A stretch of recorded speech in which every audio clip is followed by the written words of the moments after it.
Hi, boys and girls. Welcome back to Common Fractions. So, today we are going to talk about how to describe and compare common fractions. Now, in term one, we discussed and we did some exercises about comparing numbers to each other. Now, when you compare, you have to look what number is the greatest or the biggest and what number is the smallest, or if they are equal to each other. Now, in this lesson, I am going to teach you two methods to test whether or what common fraction is the greatest, the smallest, or if they are equal to each other. But boys and girls, I can't say this enough. If you do not know your tables, you're really going to struggle, especially with division and common fractions. You need to know your timetables. So if you don't know it by now, you need to practice, practice, practice so you can have progress in mathematics. Now, the two methods I'm going to teach you. So after this lesson, you should know what the cross multiply or butterfly method is and the common denominator method. Now, here I drew you a picture. I gave you a picture of a butterfly just to show you why we are saying the butterfly method for the cross multiply method. What we are going to do is we're going to cross multiply the denominator with the numerator and then the denominator with the numerator the other way around as well. And when I cross it, you can see I drew you a picture here with the crosses to show you why we talk about the butterfly method. When we talk about the common denominator method, the denominator is the number at the bottom. And when we say we've got something in common, it means we've got something that's the same. And if I talk about common denominators, I want my denominators to be the same. And to be good in this method, you need to know your timetables. What symbols do we use to compare numbers or common fractions now with each other? The greater than symbol. So here you will see 12 is greater than 8. In grade 3, they talk to you and they say to you the crocodile is eating the bigger number. So you can see that the symbol is opening towards the bigger number. Here I've got the symbol smaller than. 4 is smaller than 25. And then the equal symbol. Now, I just want to explain to you the equal symbol. Remember, if I've got an equal sign or the symbol, it means whatever is standing on the left side is equal or exactly the same as what's standing on the right-hand side. Now, let's start and let me explain to you the butterfly or the cross multiply method.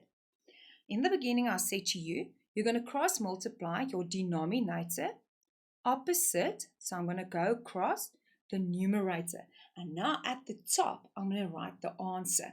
3 times 2 equals 6.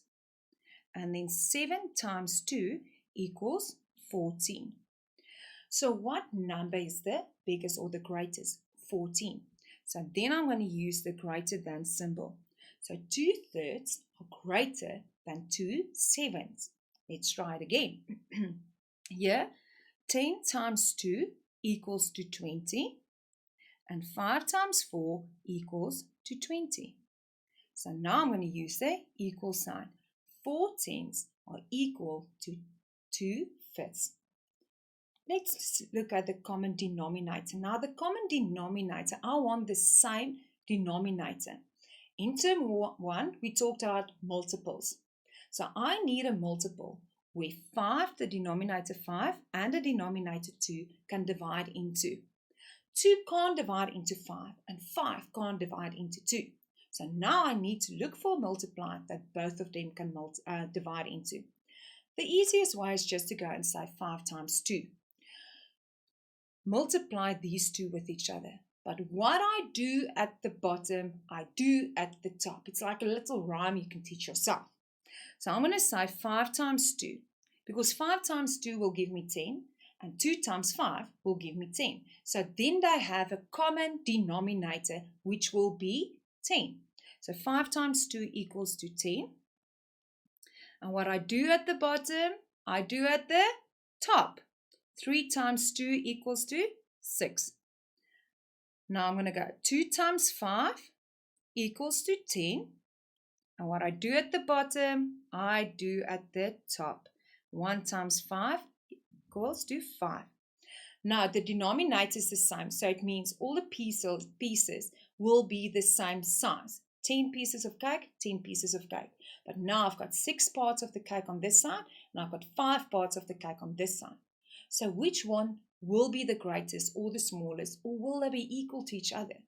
6 will be greater than 5.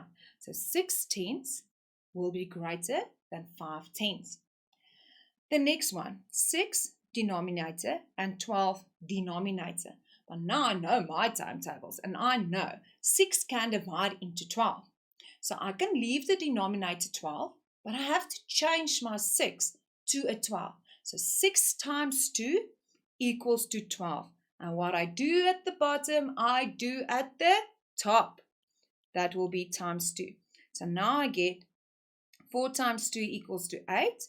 6 times 2 equals to 12. And then the other fractions already in the denominator of 12. So 8 twelves equals to 8 twelves. Now you can pause the lesson. The next 2 slides you're going to practice. Do it by yourself, pause the lesson, and when you're done, you can unpause the lesson and see that you do it correctly, that you get to the right answer. Test yourself, challenge yourself. Now we're going to do the cross multiply method. Make sure you read your question carefully. They say, let's see if you can compare these common fractions by using the cross multiply method.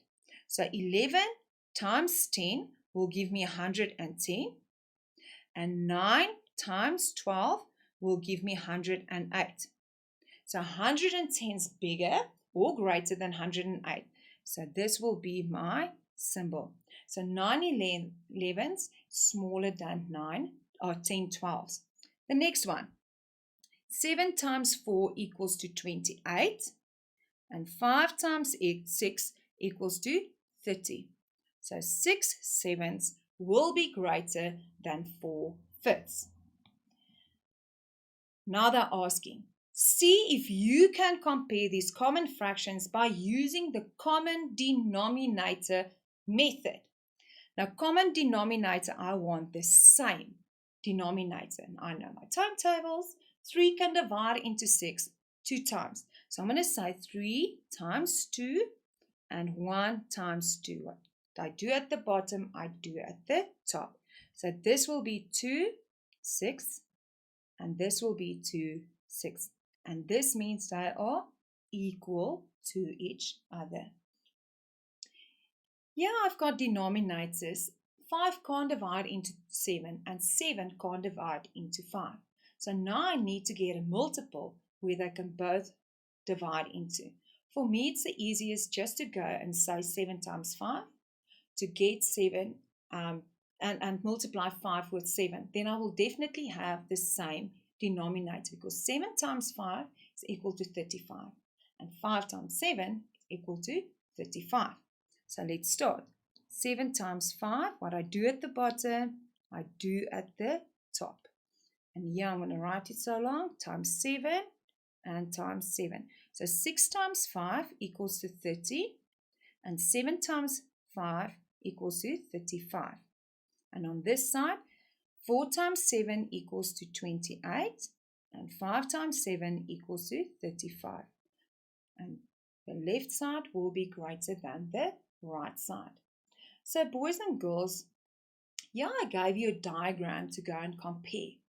You can look at this diagram and look at the exercise we did and go and see if you can see where we work with sevens, we work with fifths.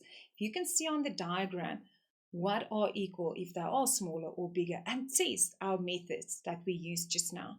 We're going to have so much fun with fractions. Can't wait to see you in the next lesson. Goodbye, boys and girls.